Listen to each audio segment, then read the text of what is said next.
Good morning guys. पिछले lecture में हम लोग oogenesis और स्पर्मेटोजेनेसिस पढ़ लिए थे और फर्टिलाइजेशन भी पढ़ लिए थे। फर्टिलाइजेशन हम लोग पढ़े थे एम्प्लोरी इस्टमस जंक्शन पर, जहाँ पर जो मेन प्लेस था एम्प्लोरी इस्टमस जंक्शन पे। उसके बाद जो है फर्टिलाइजेशन के बाद हमने पढ़ा था कि फैलोपियन ट्यूब में सिलिएटेड इपिथीलियम होती है, जिसके थ्रू जो है जो जाइगोट है वो ऊपर को आता है। तो आज हम लोग एम्ब्रियोनिक डेवलपमेंट पढ़ेंगे और एम्ब्रियोनिक डेवलपमेंट को पढ़ने के लिए जो है इम्प्लांटेशन के बारे में पहले हम लोग जान जाएं। इम्प्लांटेशन किसे कहते हैं? तो पहले जाने कि इम्प्लांटेशन किसे कहते हैं। तो इम्प्लांटेशन जब जाइगोट बन जाता है उसके बाद मारुला स्टेज आती है, ब्लास्टुला स्टेज आती है, और ब्लास्टुला स्टेज में जब 64 सेल्ड ब्लास्टुला स्टेज आ जाती है तो ये जाके यूट्राइन वॉल से, यानी फंडस वाला जो पोर्शन था, ये हम लोग पूरा इसकी एनाटॉमी और ये सब चीज़ें पढ़ चुके हैं। तो जो यूट्राइन वाला पार्ट था, जिस फंडस वाला जो पोर्शन था, उसमें एंडोमेट्रियम में जाके जो ब्लास्टुला स्टेज है जाके चिपक जाती है। इस प्रोसेस को इम्प्लांटेशन कहते हैं। तो आज हम लोग पढ़ेंगे एम्ब्रियोनिक डेवलपमेंट। तो देख लेते हैं, ये जब ये सब हम पढ़ लेंगे उसके बाद ये चीज़ पढ़ेंगे। ये फाइनल स्टेज है जब ब्लास्टुला जाके चिपकेगा, उसके बाद की डेवलपमेंटल की प्रोसेस यहाँ पे होगी। जब स्पर्म और ओवा आपस में गए, दोनों फर्टिलाइज हुए, एक दूसरे का न्यूक्लियस मिला तो जाइगोट बना। उसके बाद ये जाइगोट डिवीजन करता है। लेकिन एक चीज समझने की बात है कि यहाँ पर ना मिटोटिक डिवीजन होगा और ना मियोसिस होगी। और मियोसिस एक ही बार होता है लाइफ में, तो मिटोटिक लेकिन हमेशा होता रहता है। कोई भी सेल होती है उसमें मिटोटिक डिवीजन हमेशा होता है, लेकिन यहाँ पे मिटोटिक डिवीजन नहीं होगा जाइगोट में। और ये जाइगोट क्लीवेज करेगा, यानी सिंपल एक टूटने की प्रोसेस है क्लीवेज। तो जाइगोट बनाएगा टू सेल्ड स्टेज। अच्छा, एक चीज और है कि जब इक्वेटोरियल डिवीजन होगा, एक होता है लॉन्गिट्यूडनल डिवीजन, एक होता है इक्वेटोरियल डिवीजन। जब इक्वेटोरियल डिवीजन होगा, इक्वेटोरियल डिवीजन, तो इस तरीके से सेल का डिवीजन होगा। और मेरिडियनियल का मतलब होगा यहां पर, जैसे लॉन्गिट्यूडनल है तो लॉन्गिट्यूडनल को ही मेरिडियनियल कहते हैं, तो ये लॉन्गिट्यूडनल डिवीजन होगा। तो जाइगोट का डिवीजन हुआ मेरिडियनियल प्लेन पर, जाइगोट का डिवीजन हुआ मेरिडियनियल प्लेन पर, टू सेल्ड स्टेज बनी। उसके बाद फिर जो टू सेल्ड स्टेज है उसका जो है डिवीजन हुआ, फिर मेरिडियनियल प्लेन पर हुआ और ये फोर सेल्ड स्टेज बन जाती है। उसके बाद इस फोर सेल्ड जो स्टेज है इसका इक्वेटोरियल डिवीजन होता है।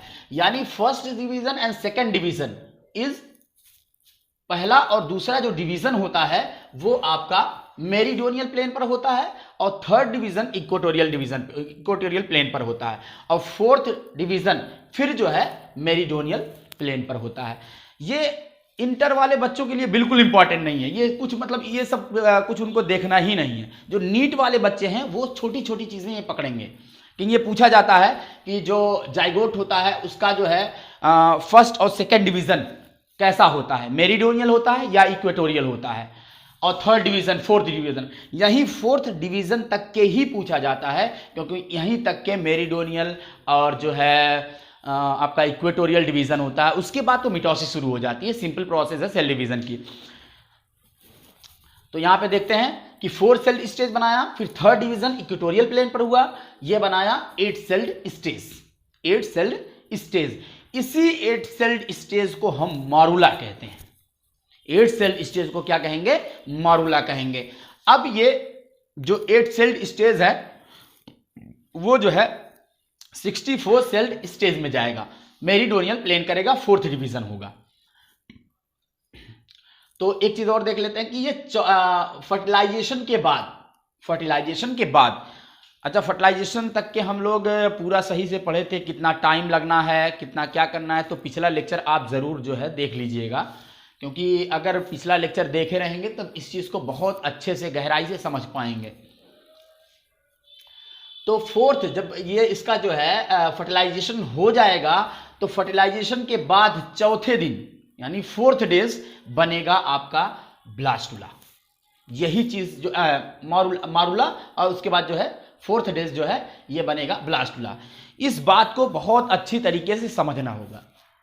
जो है फोर्थ डेज पे ब्लास्टुला बनेगा। उसके बाद क्या होगा, उसके बाद इसका मिटोटिक डिवीजन होगा, या मारुला जो है इसका मिटोटिक डिवीजन होगा और ये बनाएगा ब्लास्टुला। इसमें कुछ खास बात ये है कि ब्लास्टुला में पेरिटोनियल सेल लेयर और इनर मास सेल दो लेयर होती हैं। ऊपर वाली जो लेयर होती है उसको पेरिटोनियल सेल लेयर कहते हैं और जो इनर वाली सेल होती है उसको इनर मास सेल कहते हैं। ये 7th डे पर बनता है। इंपॉर्टेंट है कि 7th डे फर्टिलाइजर, यानी मॉरुला 4th डेज में बना और ब्लास्टुला 7th डेज पे बना। अब ये ब्लास्टुला, ये जो कि 64 सेल्ड स्टेज है, इसको ब्लास्टुला कहते हैं। 8 सेल्ड स्टेज को हम मॉरुला 16 सेल्ड स्टेज को हम मॉरुला कहते हैं और 8 सेल्ड स्टेज भी मॉरुला में आती है। यानी दोनों को मिला के, यानी 8 सेल्ड या 16 सेल्ड, ये दोनों को मिला के मॉरुला स्टेज कहेंगे। ये भी स्टेज वही है, ये भी स्टेज। तो 7th डे पर ब्लास्टुला बन गया। अब आ जाते हैं इसका कि जब ब्लास्टुला जैसे ही 7th डे पर बना तो अगले दिन में यानी 8th डे पे ये यूट्राइन वॉल है। अच्छा, ये आप लोग लिख लीजिएगा क्योंकि जगह नहीं बची थी, इसलिए जो हमने इसको इसी में ऐसे ही कर दिया। तो यूट्राइन वॉल जो है, यूट्राइन वॉल से जाके ब्लास्टुला, जो ब्लास्टुला बना है वहां पर, वो ब्लास्टुला जाके यूट्राइन वॉल से अटैच हो जाता है।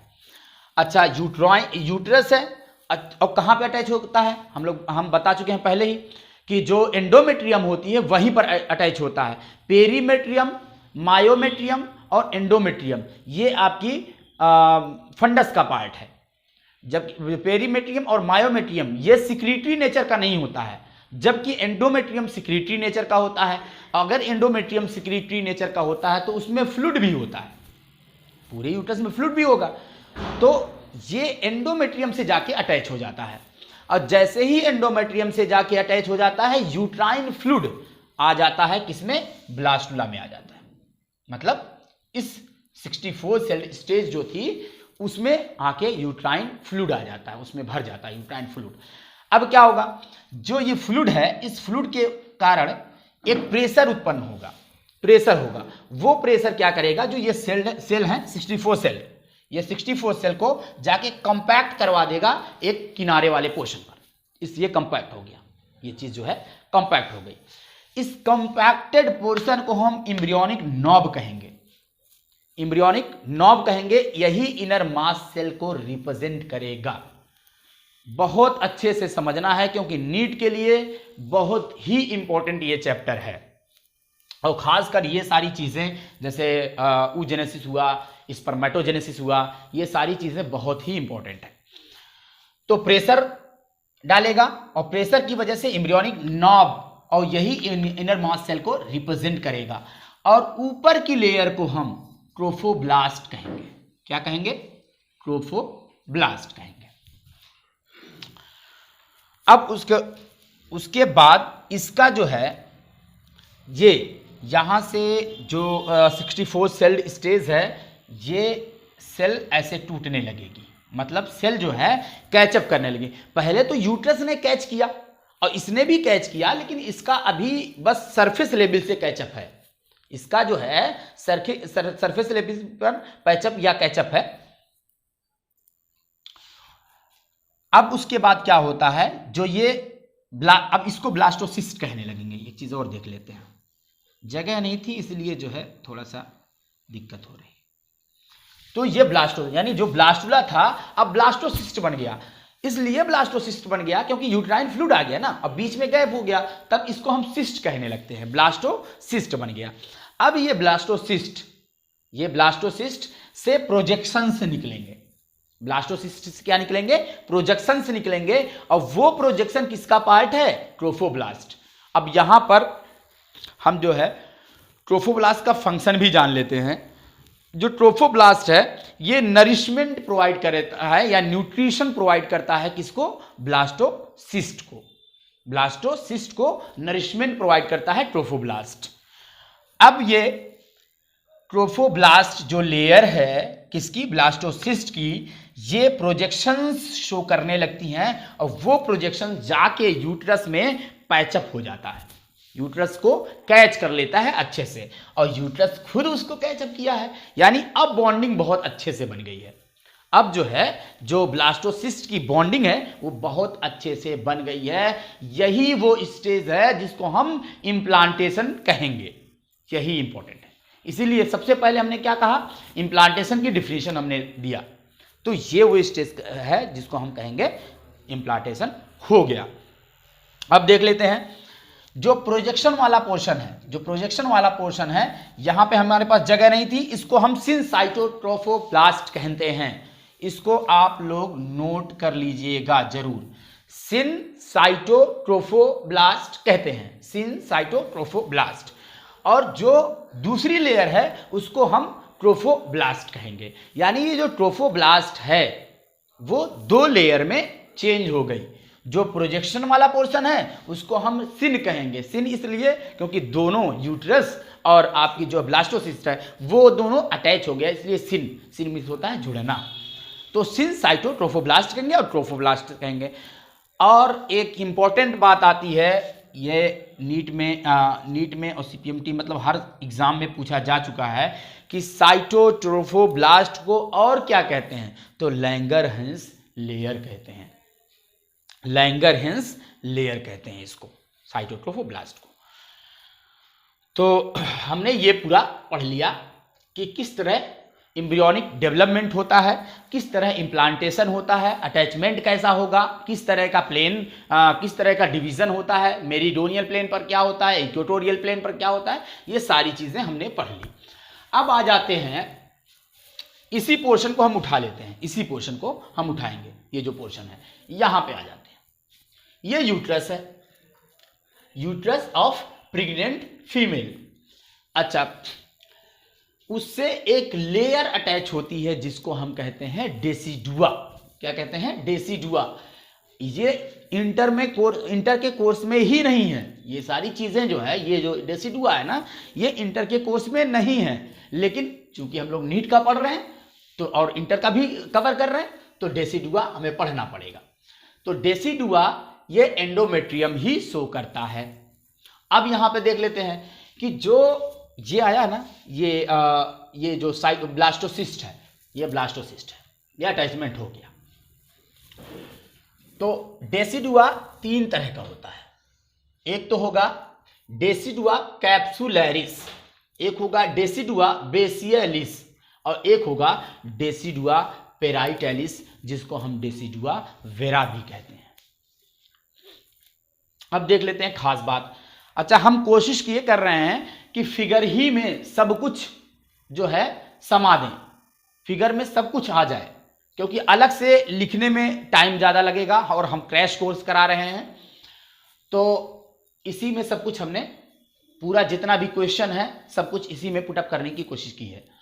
तो डेसिडुआ पेराइटैलिस, जिसको डेसिडुआ वेरा कहते हैं।